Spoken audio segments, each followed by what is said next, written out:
about Roman numeral 4, Wilson and Progressivism. As you know from previous lectures, the progressive movement has already started. This idea that the government should be used to further the benefit of society for the common good, to bring control over the new elite and big business for the benefit of the middle and lower class.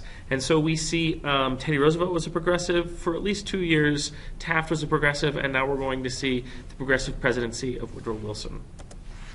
So Wilson's background, so a little biography on Woodrow Wilson. He was perhaps one of our best educated presidents. He had a PhD in political science, so if there's anybody who would be a great candidate for a president and a politician, it would be somebody who studied that at an advanced level his whole life. He was also the head of Princeton University in New Jersey, and so in 1902 he is made head of the university, and he is known throughout New Jersey as being a progressive leader or president of this university. He starts to make changes to the curriculum, he starts to try to improve students' lives, the workers' lives in the university, and this catches the eye of the local political machine of New Jersey. And so what they do is they ask him to be their candidate for the governor of the state. Now, normally we wouldn't put political machines and progressives together. Progressives want to end corruption in government. Political machines want to use the government to make money for themselves. And so the reason that these two go together is because the political machine, they nominated Woodrow Wilson because there is a progressive movement going on in New Jersey and America, and so voters want progressives. But they thought that this college-educated guy would be maybe book smart, but not street smart. Maybe he understands how politics works in the ideal, but not how it works in the reality. And they thought that they can control him. They thought he might be this intellectual egghead of a governor, and he has all these ideals which people would like, but then they really could kind of be the puppet master behind the scenes controlling Woodrow Wilson. But as it turns out, this wasn't the case. Woodrow Wilson was not just book smart, but he was also street smart too, and he became a progressive governor of Jersey, trying to help consumers, try to put regulation on businesses, and trying to clean up the government. And so the political machine did not like this monster that they created for the governor of New Jersey. And so from 1910, he's made governor of New Jersey, and then 2 years later, the political machine in New Jersey says to him, you know what, we really think you're presidential material. Why don't you run for the Democratic candidate for the presidency? They did this because they want to get rid of Woodrow Wilson. He's been too much of a nuisance for them. He's not allowing them to use the corruption of the government to make money for themselves. And so in 1912, Woodrow Wilson, really quick, rapidly progressing political career, runs for the Democratic nomination for the presidency. His platform is called New Freedom. And so his idea is very progressive. He wants to help the middle and lower classes, but his approach is different than we've seen before. This New Freedom approach is he wants to go against what he calls the triple wall of privilege. He wants to attack the privileged Americans, the nouveau riche, the new elite, and he believes that in order to close this wealth gap and clean up government and protect consumers, all of the things the progressives want, he's going to have to go over this triple wall of privilege, which are tariffs, trusts, and then banking. And we see two of them in the picture on the bottom. And so he believes if he can take down these three things, that he will go a long ways into reaching the progressive goal of a more efficient, less corrupt America and government. And so he's going to do this primarily by busting up trusts. Now, Teddy Roosevelt had the distinction between good trusts and bad trusts, but Woodrow Wilson, all of the trusts for the most part are bad. They're too big, they're too powerful, and so the federal government should come in and they should bust up the trusts, and that will create better things for consumers, because now we'll have, instead of one big company who can charge high prices for their goods, now we'll have a whole bunch of little companies. We've busted that big company into smaller companies, and now the small companies will have to compete with each other to get customers' business, so this will drive down prices, good for middle-class consumers. In addition to that, to get people's business, these competing companies will have to produce better quality products, and so that will also help middle-class consumers. And then finally, he thinks that this will help workers too. If we have one big trust that everybody has to work for, they can do low wages, but once again, competition is the key. If we bust up this big trust into smaller and smaller companies that are competing, now they not only have to compete for customers, but they also have to compete for labor. And so we'll see them in trying to entice workers into their factory with higher wages and better working conditions. And so all of this we see is something that is a progressive idea. Next, so the election of 1912, what we're going to have is we're going to have one of our elections to know. So the Republican Party, if you remember from our last lecture, the Republican Party is split. We have Taft, who's the sitting president, the incumbent, and he is very pro-business at this point. He's not a progressive, and he wants to reduce regulation from what Teddy Roosevelt had done. He wants to open up forests to logging companies again, or mining companies.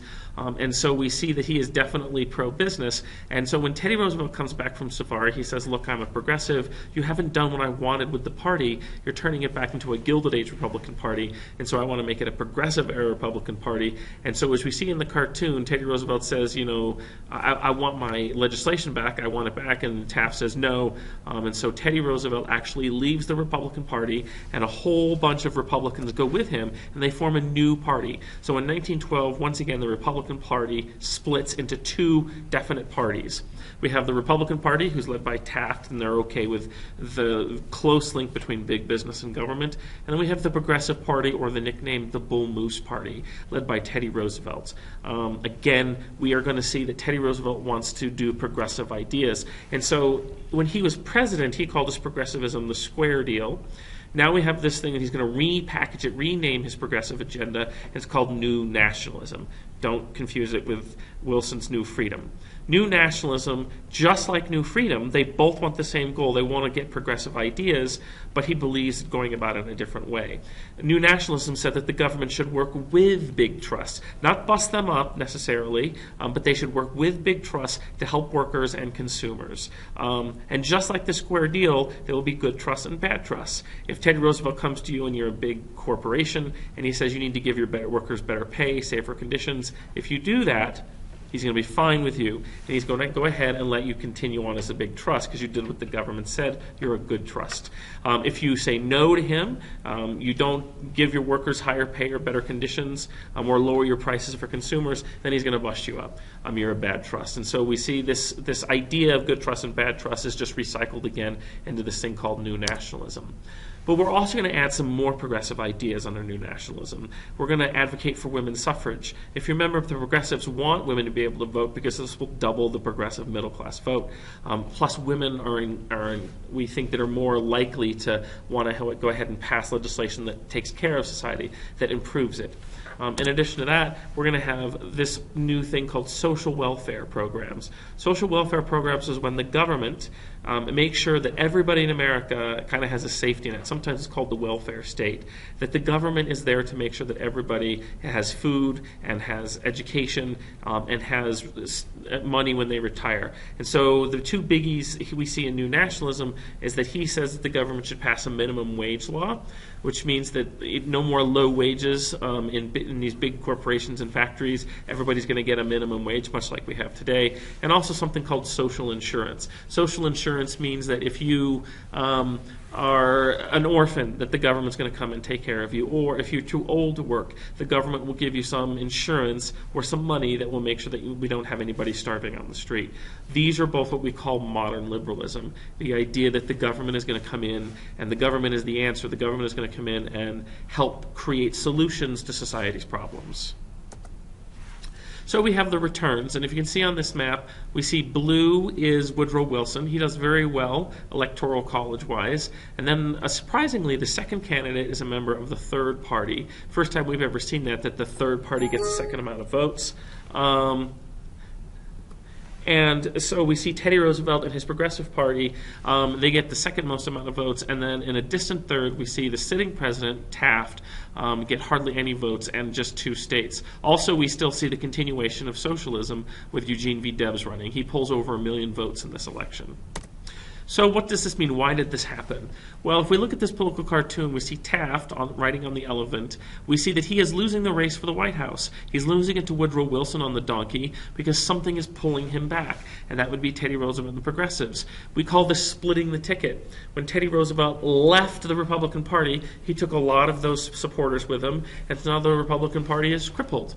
We can put it in a different way by looking at a political cartoonist who's viewed it as a math problem. When you take the Republicans, the elephants, and you divide out the Bull Moose Party, the Progressives, you're left with a Democratic victory. We just see that the Republicans split their vote, divided their vote, and so that's why Woodrow Wilson wins.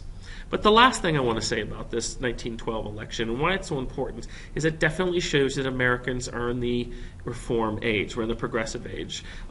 Of the candidates who ran, of the 4 candidates who ran, we see that Wilson is progressive. Even though he's a Democrat, he still believes in progressivism.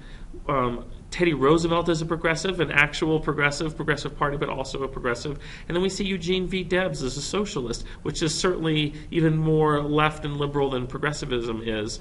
And then we have Taft. He's the only one who's not progressive. And so this election shows us that of 4 of the candidates who are running for office, 3 of them want to make major changes in America, and they believe the government is in the position to do that. So America in 1912 is in the mood for reform, for progressivism. So when you think 1912, think progressive election.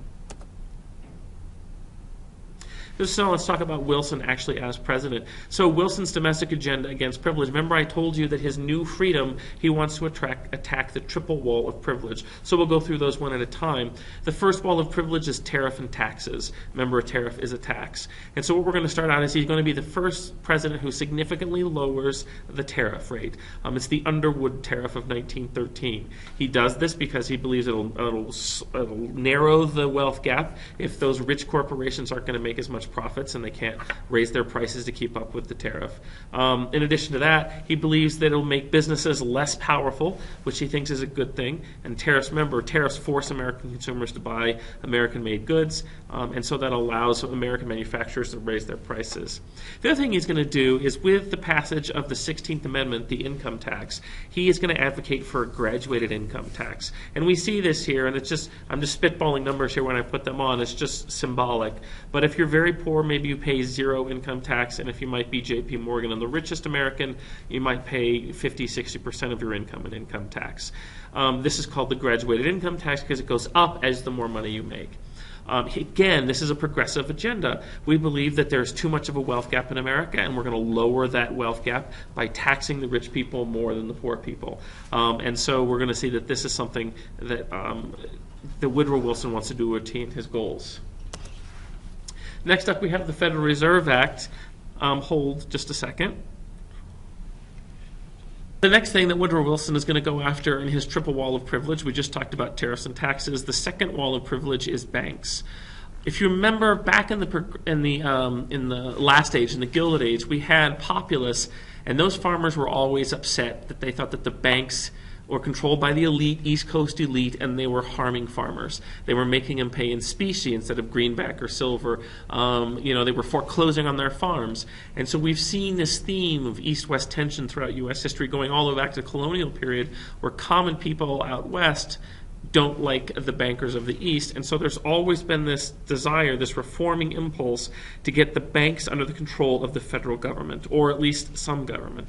And that's what the Federal Reserve Act does. Woodrow Wilson in 1913 is going to sign this act into law, and to some limited extent, it does put the banking system under the U.S. government's control, so that now we are able to help the common people out, and bankers don't have so much power. At least that's the thought. So what we're going to do is we're going to start at the bottom and go up, and when we're done with this, hopefully you'll understand this diagram, how banks are now under the control to a limited extent of the federal government.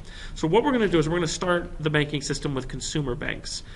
And you see 4 of them on the bottom. Consumer banks are places that you and your parents go to. First Bank, Wells Fargo, U.S. Bank, those kinds of things. And they do checking accounts, savings accounts. You go to them for a loan for your car or house or education.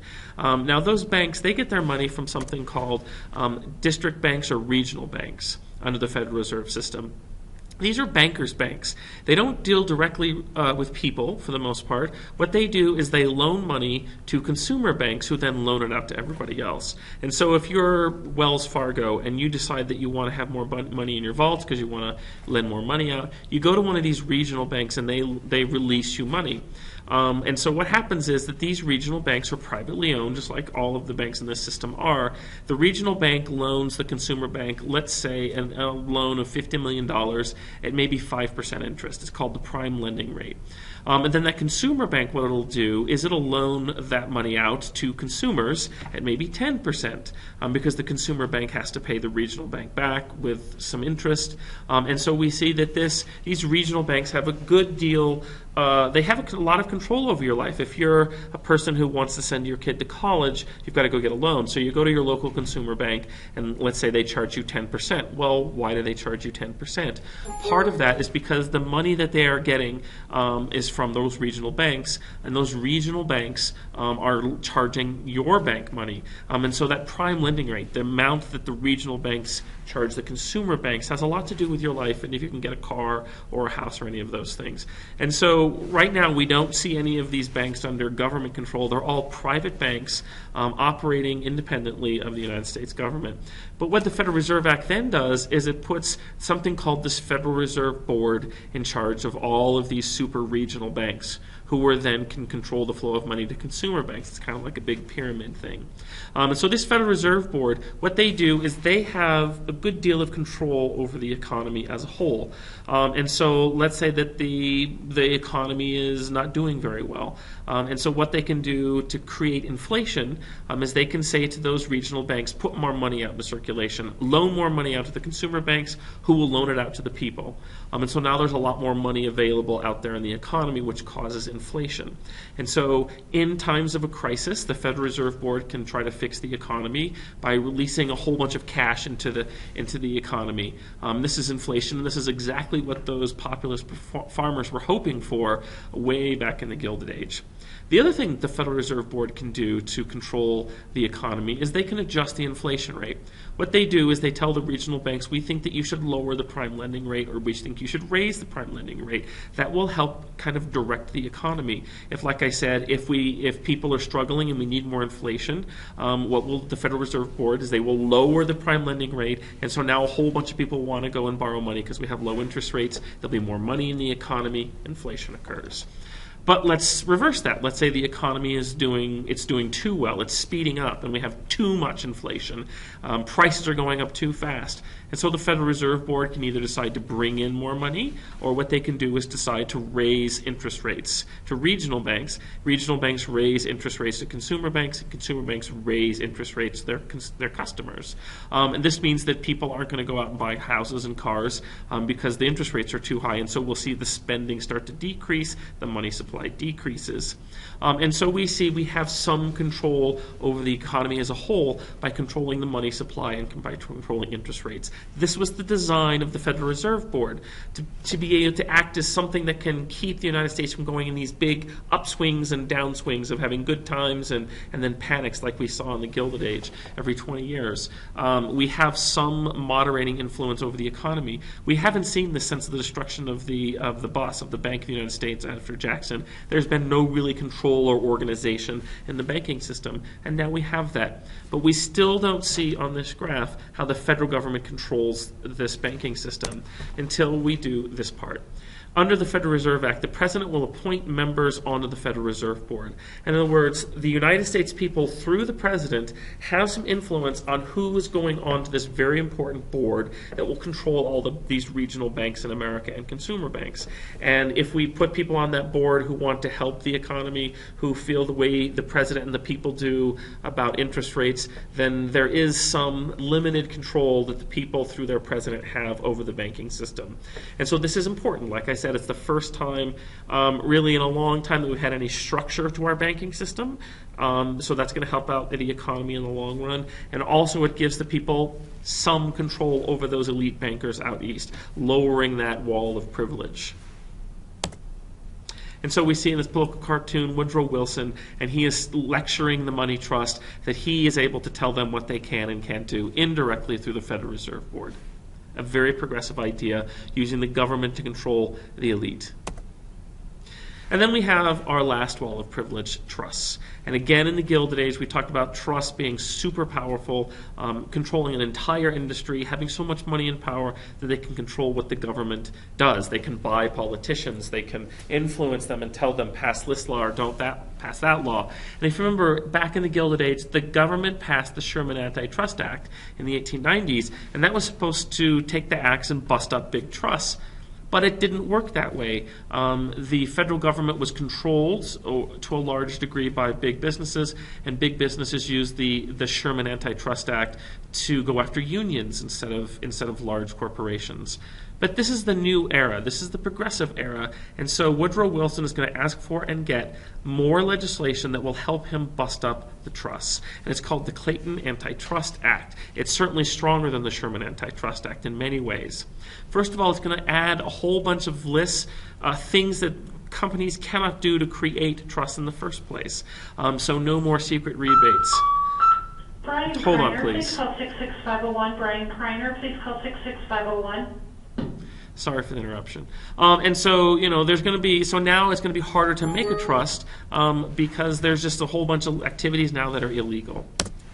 Next, it is specifically going to exempt unions from the Sherman Antitrust Act. So what's adding onto the Sherman Antitrust Act? It says that we cannot use these antitrust laws that were designed to go against companies to go against labor unions anymore. So this is a victory for labor unions.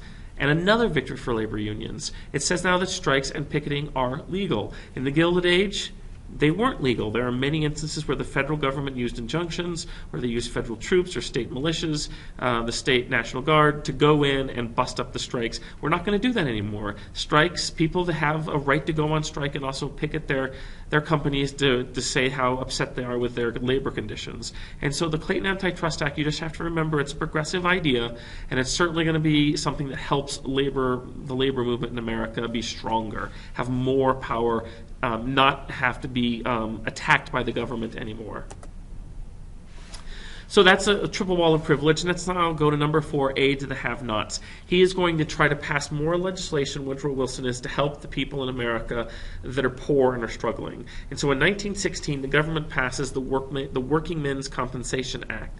It says that if you're a federal employee, and it only applies to federal employees, if you get disabled on the job, let's say you get hurt doing something on the job and it's the federal government's fault, that they will get unemployment insurance. So what that means is, or disability insurance. And so what that means is, if you get hurt, let's say you break your leg, you can't work anymore for a while, the federal government is going to continue to give you a paycheck. Now this is just symbolic. This is just for the federal government employees. But over time, as we go through the rest of the 20th century, this idea of workmen's compensation for people who get injured on the job will then go out into other careers and other businesses too. So it's the first part of this long trend where we see that the government is going to make sure that either the government or the businesses have to take care of their employees if they get injured on the job. Next, attempts to end child labor. This is, again, a progressive idea, as we don't think that immigrant children should be working in factories or African-American children should be working in textile mills. They should be going and getting an education, having a childhood. And so we've seen that there's been a lot of people who tried to end child labor, from Mother Jones to Florence Kelley, and they really weren't all that successful in the Gilded Age. And so now we have a president who gets on board and a whole bunch of progressives in the state, and they try to end child labor in America. However, they are struck down by the Supreme Court. The Supreme Court is still very conservative. They were appointed by Republican presidents in the Gilded Age, and they believe that the government doesn't have a right to tell businesses who they can and cannot hire. And so we see the Supreme Court is going to be something that stops these progressive reforms when they can, because remember, Supreme Court justices are nominated for life, and so many of them in the Progressive Age first got their job on the court during the Gilded Age. And so we're going to see some frustration here by progressives as far as child labor goes. Right, 8-hour day for railroad workers, and so again, this is the holy grail of labor. They've been trying to get the 8-hour day forever, and now we're going to see some legislation passed for, at least in the railroad industry, that workers can only have an 8-hour day. Bosses cannot require them to work more, and if they do, they have to pay them time and a half, sometimes called overtime. And so again, another victory for labor unions. Easy credit for farmers. If you remember from the election of 1912, farmers did something that they normally don't do. They voted Democrat. And they did that because Woodrow Wilson promised them that he would make things better for them. So a very progressive idea, the government is going to come in and they're going to make things better for the people. And so we see that the government puts pressure on banks to give farmers low-interest loans so that the farmers have a better chance of paying back their loans and they don't lose their farm to a foreclosure. Next, we see that Woodrow Wilson appoints Louis Brandeis to the Supreme Court. This is significant because, one, he's progressive, and as we've just seen a few minutes ago, he wants to put progressives on the court so they can support his progressive agenda and not strike it down as unconstitutional. But also, he's the first Jewish American on the Supreme Court.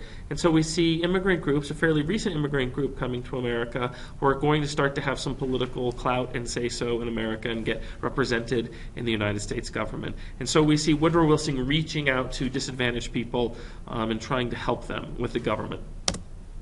There are, however, limits to Woodrow Wilson's progressivism. There is a group of people that Woodrow Wilson does not want to support, and he doesn't want to support African Americans. Woodrow Wilson was born and raised in the South, and especially in Reconstruction South, and he doesn't believe it's the federal government's duty to help African Americans. And there's some examples here that we see. The new motion picture industry that is just starting at the end of the Gilded Age, the beginning of the Progressive Age.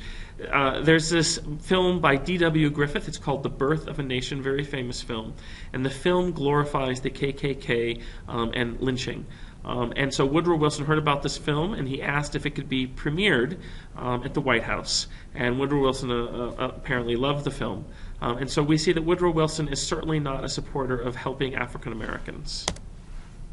He also doesn't appoint a lot of progressives on some of these federal regulatory boards, whether it's the ICC or the Federal Reserve Board. He's going to promote large businessmen, railroadmen, bankers on these boards, and so we're not going to see that really, hardcore progressives are going to be put on these regulatory agencies. It's still going to be, to some extent, controlled by big business or favoring big business. So he is a progressive, but he is not. He's not Eugene V. Debs. He's not a socialist. He is not going to take completely the business away from America, and he's certainly not going to help everybody in America that needs help. So that's it for his domestic policy. Let's talk about Wilson's foreign policy. Wilson is known as a progressive, so he should be an anti-imperialist if he stays true to his philosophy. He should say that the United States government should do everything it can to help people who are in need. And so let's see, does he live up to that standards when we talk about the United States flag going abroad? So we see in 1960 the Jones Act is passed. It involves the Philippines, and it says that the Filipinos will have their own they will have territorial status, which means that the Filipinos get to elect their own state legislature or territorial legislature. And so they get some say in what goes on in their own region. Now, the Congress will still appoint their governor, but we're seeing more democracy to these Filipinos.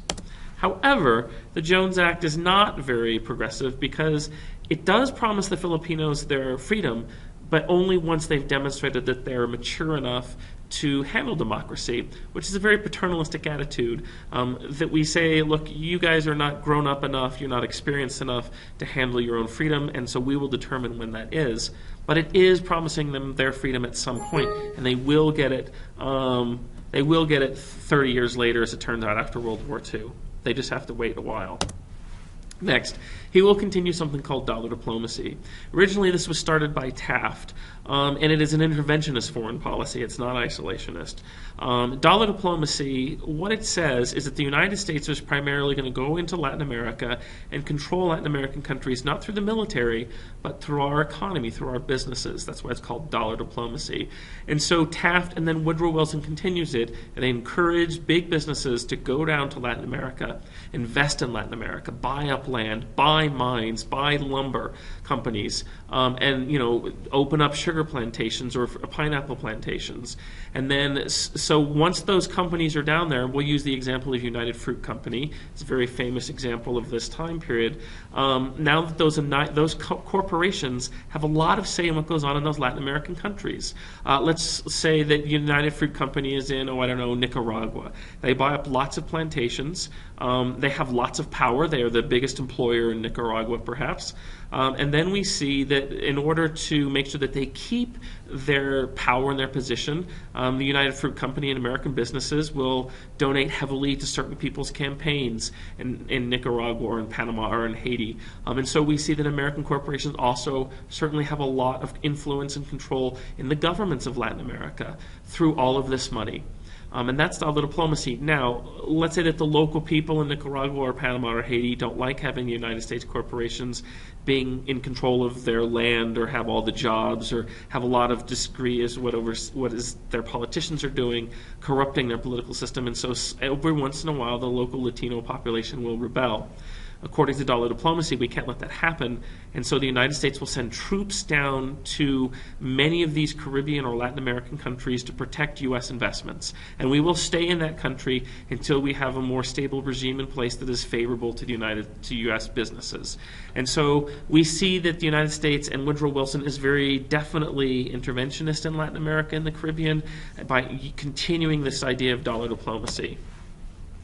In addition to that, we're going to see that the United States buys even more land in the Caribbean. We buy the U.S. Virgin Islands. The Virgin Islands are a small group of islands that protect the approaches to the Panama Canal, and so we say that we need to keep some Navy bases there so that nobody will steal this very important canal from us. And so Woodrow Wilson's foreign policy, there are some aspects of him being an anti-imperialist, but for the most part, he does do a lot of things that will further the U.S. empire, further our control of countries, certainly in the Western Hemisphere. Mexico is probably the best example of this. So let's take a case study example of Mexico. So Mexico at this time had been overthrown. The government of Mexico had been overthrown by Mexican rebels who take over the country. And these rebels are led by Victorino Huerta. Huerta says to the people of Mexico, if you support me, I will pass land reform so that the poor people have the land instead of corporations. I will increase voting in Mexico so that the poor people not get to control the government. And the United States looks very nervous at this because while we do support democracy, we're nervous that if the people of Mexico get too much power and Victorino Huerta gives them this power, that they will perhaps nationalize industries in Mexico. What that means is that Huerta is contemplating going to, we'll say, oil companies, U.S. oil companies that are piping oil out of Mexico, and he says, look, that is Mexican oil. It should be used and benefit the people of Mexico instead of the United States. And so he's threatening to have the government of Mexico go and take over those U.S. companies and just take them over, lock, stock, and barrel, and now the government of Mexico owns those countries. Or let's say you have a cotton plantation in Mexico that's owned by a U.S. businessman. Well, then if Mexico nationalizes it, they'll come in with their troops, they'll take over that plantation, and then they'll use it for the benefit of the people of Mexico. And this will leave American businessmen out in the cold. All of that money they invested will now be just gone. And so this is a very real fear by the business community of the United States. And so they put pressure on Woodrow Wilson to do something about this Huerta guy. And so one additional thing is that Huerta fears the United States. He knows that the United States is very close by. It's our border. He understands that if he does nationalize some industries, it's going to upset businessmen. Dollar diplomacy will kick in, and the United States government may send troops. So he's looking for an ally that he can use to counteract the U.S. influence in the region. And so he starts to open up talks with Germany. Germany is a rising country at this time in Europe, and the United States see this as a threat. Not only is Huerta perhaps going to nationalize American industries in Mexico, but we certainly don't want the Germans right next door to us with a lot of influence and perhaps even military bases. And so Woodrow Wilson is going to send money to rivals that are trying to rebel against Huerta. Two of them are Pancho Villa and Venestuando. I'm probably butchering that, so I apologize, Carranza. Carranza and Pancho Villa both want to get Huerta out of there, and so they are being funded by the United States government because, again, we don't like Huerta. And so the United States is talking of invading because Pancho Villa and Carranza are having a tough time overthrowing Huerta. And eventually Huerta understands something. He knows that if the United States does invade, he won't be a ruler of Mexico for very long. And so he probably does the personally smart thing, and he steps down. He no longer is going to be the president of Mexico, the leader of Mexico. And this creates a power vacuum. And so who's going to now take over Mexico? And it's going to be one of the U.S.-supported rebels, and it's Carranza. So Carranza is very pro-U.S. He's in control of Mexico now, and the United States certainly gave him a lot of money. So with the threat of nationalization is perhaps over for now. But this leaves Pancho Villa out there being very disappointed. He thought that the United States supported him, and we did. But now that Carranza is in charge of Mexico, the United States says, well, Pancho Villa, we don't need to give you any money anymore. Carranza likes the United States, and so Pancho Villa loses his U.S. support. Right? So Pancho Villa is upset, and he decides that he is going to attack the United States. He thinks that the United States betrayed him. He believes that they are going to continue to control Mexico through Carranza, and so to get U.S. attention, he invades the United States across the border, and in these border raids kills 35 Americans. Of course, the United States public does not like this, and we want revenge. We want the United States government to go get Pancho Villa, but the problem is he keeps sneaking back across the border into Mexico. And so the United States invades Mexico looking for Pancho Villa. We invade him under the command of General Pershing, who's going to be famous for this, but also what he does in World War I. And so the United States engages in several years of combat in Mexico looking for Pancho Villa. They have a tough time finding him in the deserts of northern Mexico. And our troops will stay there for a while until we get distracted by something that's going on in Europe. Eventually withdraw in 1917. And what is going on in Europe is, well, World War I. World War I starts in Europe in 1914.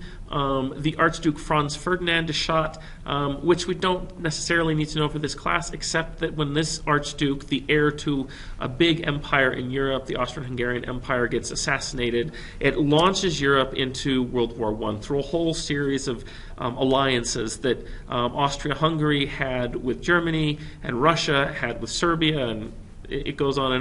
And so it starts out as just this assassination, but because all of these countries in Europe had alliances with each other, it pulls them all into the war. And so in 1914, Europe is at war. Now, the United States does not immediately intervene in this. We figure Monroe Doctrine. Europe, you stay out of our affairs, we will stay out of Europe's affairs, and this is really none of our business. And so for several years, we're going to see that the United States tries to stay neutral in this conflict. We have stuff going on in Mexico. We have our own empire to worry about. We're not going to get involved in Europe's war. So, what should the U.S. do? And as I said, we don't get involved. Could we gain colonies and profit from the war? Maybe. Some Americans say yes, some Americans say no. Could we use the war to make the world a better place? Well, some Americans say yes and some Americans say no, and of course, should we stay out?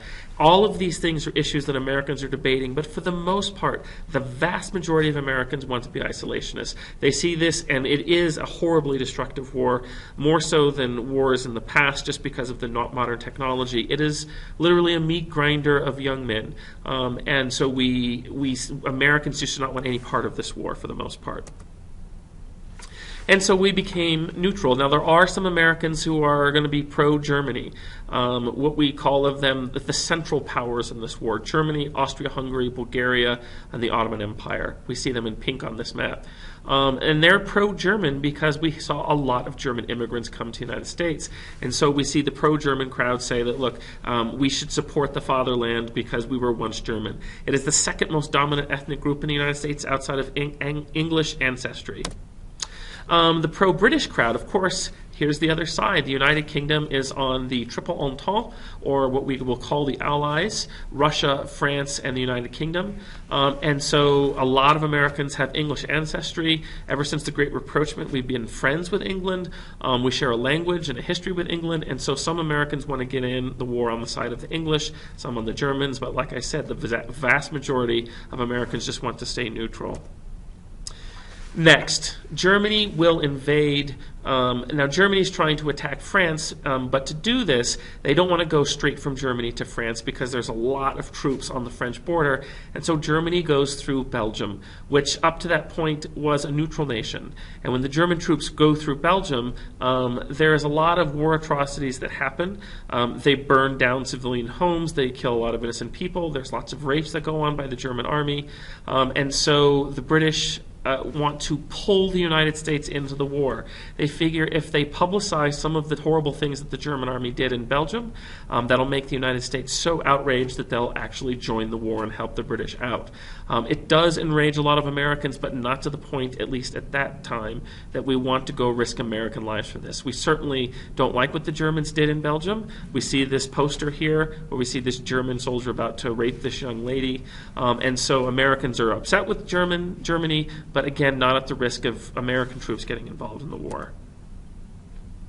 So Wilson issues a statement of U.S. neutrality because the public demands it. And Woodrow Wilson believes that he's not going to be able to get elected for a second term if he gets involved in this war. Now remember, he got elected in 1912, and so he has to face re-election again in 1916, and the war starts in 1914. So the war's been going on for 2 years, and Woodrow Wilson is trying to stay away from the war because America doesn't want it. So he says we are neutral. The German dilemma. So the United States by now is a manufacturing powerhouse, and we would love to stay neutral in this war because it would really make us a lot of money. We want to sell weapons to the Triple Entente, to the Russians, to the UK, to the French, but we also want to sell weapons to Germany, the Central Powers, Austria-Hungary, and Ottoman. If we're neutral, we say that we could sell weapons to whoever, not just weapons, but also food for all these countries to feed their citizens. So the war is a definite moneymaker for the United States, and the longer we can stay neutral, the more money we can make out of this by selling to both sides. The problem is that the British put up a blockade. These red lines we see here is that the British say, look to the United States, you guys can sell all of this stuff to us, that's great, but don't sell any to the Germans. And we say, well, we're neutral, we can sell to whoever we want to. And so the British put up a blockade of Navy ships, and they turn away U.S. ships from getting into Germany. Now, the United States at this point, if we really want to remain neutral, we should have said that, well, if we can't sell to the Germans, we can't sell to the British because we want to remain neutral. If we can't sell to everybody, we should sell to nobody. But the United States wants to make money. And certainly the manufacturers do, the farmers do. And so we just continue to sell goods to the Triple Entente, to the Allies, to the United Kingdom and France. We'd love to sell them to Germany, but we can't because of the blockade.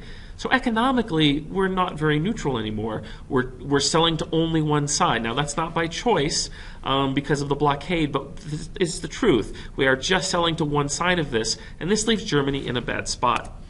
If the Germans realize that if this war continues to drag on and the United States keeps selling food and weapons to their enemies, the Germans will run out of food and weapons before the Allies do. And so Germany says to the United States, stop selling weapons and food to our enemies. The United States says no to this. You can't tell us what to do because we're neutral. And so the Germans warn the United States that they are going to start to use submarines, which is a fairly new invention in naval warfare. They're going to use submarines, what they call U-boats or Unterseeboots, to go out into the Atlantic and to kill any American ships, to sink any American ships that persist in selling weapons to their enemy. They said the British went up and put a no-sail zone, and so we're going to do the same thing. So in the top right-hand corner, you see this map, and these British U-boats are lurking in those waters. They hunt in what we call wolf packs, and they have given the United States warning that we are not going to let you to continue to sell to the British because we just can't survive if you're going to sell to them and not us. And so the United States, once again, we could decide not to sell to anybody, but we continue to sell war supplies and food to whoever who can buy them from us, which at this point is just the UK. And so the United States starts to send ships and the British start to sink them. And the most famous example of this, of course, is the Lusitania. The Lusitania is sunk in 1915. It's a British ship, but there are 128 Americans on board. And the Germans know that the Americans are putting war supplies in the hold of the ship, in the bottom of the ship. The ship itself is a cruise liner, like Princess or Carnival cruise lines. But there are American war supplies being shipped to England in the hold of the ship. The Germans have spies in New York, and so they put out an ad in the newspaper saying to Americans, fair warning, if any of you get on this boat, we are going to sink it. It is aiding our enemies, the British. But the Americans get on the ship anyway because we are neutral and we don't believe that the Germans should be able to attack us. And the Germans do. German U-boats sink the Lusitania, killing the passengers on board, including 128 Americans. Now, of course, Americans are very upset about this. How dare those Germans attack us? And so Germany backs off temporarily. They take the Sussex Pledge, which says we will stop torpedoing ships in the Atlantic as long as Americans stop aiding our enemies, the British and the French, the Allies. Now, the United States, we hear that they're going to stop bombing or torpedoing ships, and that's all we hear. We don't hear the other part. And so the United States continues to sell war materials and food to the British and the French. And so we're at the very edge of war here. And so now it's a good time for an election. And so in 1916, we have another election to know. Now, if 1912 is known as the Progressive election, 1916 is just really about one thing. Should the United States go to war in Europe or not? Well, the Progressive Party, they want to renominate Teddy Roosevelt. But Teddy Roosevelt declines the nomination. Teddy Roosevelt believes, he hates Woodrow Wilson with a passion, and he believes that the United States does need to go to war. And so far, Woodrow Wilson has said, we're not going to war. And Teddy Roosevelt knows, just like in 1912, if he runs again as the head of the Progressive Party, that the Republicans will lose because we're going to split the vote again. And so Teddy Roosevelt decides that he will not accept the nomination for the Progressive Party because he wants to make sure that the Republicans win. The only way to do that is to not split the vote. And so we see Teddy Roosevelt, he backs out, and that pretty much does in the Progressive Party. Without their leader, we're not going to see a Progressive Party anymore.